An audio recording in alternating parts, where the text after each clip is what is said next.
नमस्कार विद्यार्थी मित्रांनो, मी ज्योती काटवे तुम्हा सर्वांचं अगदी मनापासून स्वागत करते आपल्या आजच्या व्हिडिओमध्ये। आज आपण शिकणार आहोत -7 चा फॉर्म्युला, नेगेटिव्ह कंपोनेंट्सचा बिग फ्रेंड्सचा -7 चा फॉर्म्युला। कालच्या व्हिडिओमध्ये मी तुम्हाला -9 आणि -8 चा फॉर्म्युला शिकवलं होतं। आज आपण शिकणार आहोत -7 चा फॉर्म्युला।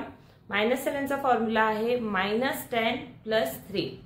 10 आपल्याला बेस घ्यायचे, कारण आपल्याला 10 ची बीट घेऊनच सबट्रॅक्शन करावं लागतं।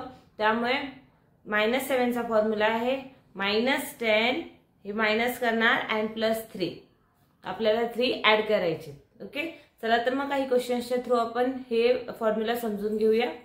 फर्स्ट इथं क्वेश्चन दिलेला आहे 1 + 6 + 8 - 7। फर्स्ट हे 1 + 6 तर +6 हे 5 आणि 6 +6 +8 +8 चा पॉझिटिव्ह कंपोनेंटचा फॉर्म्युला आहे +10 - 2। नेक्स्ट जो आजचा फॉर्म्युला आहे आपला तो आहे -7 चा। तर -7 चा फॉर्म्युला आहे -10 आणि +3 -10 + 3 आपला आन्सर येतं 8। नेक्स्ट क्वेश्चन आहे 3 + 8 - 7 + 5।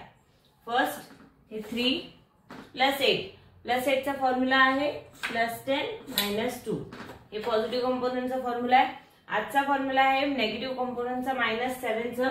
-7 चा फॉर्म्युला आहे -10 + 3। नेक्स्ट +5 करायचे तर हे +5 आपला आन्सर येतं 9। नेक्स्ट क्वेश्चन दिलेला आहे 4 + 8 + 9 - 7।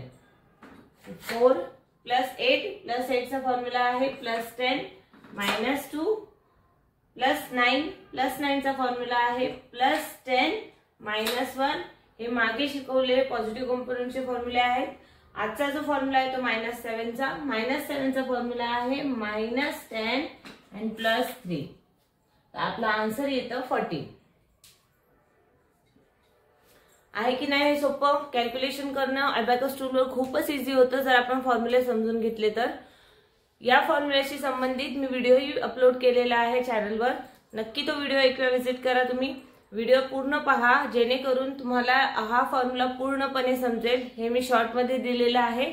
व्हिडिओमध्ये पूर्ण वेगवेगळे क्वेश्चन्स घेऊन तुम्हाला ते एक्सप्लेन केलेले आहे।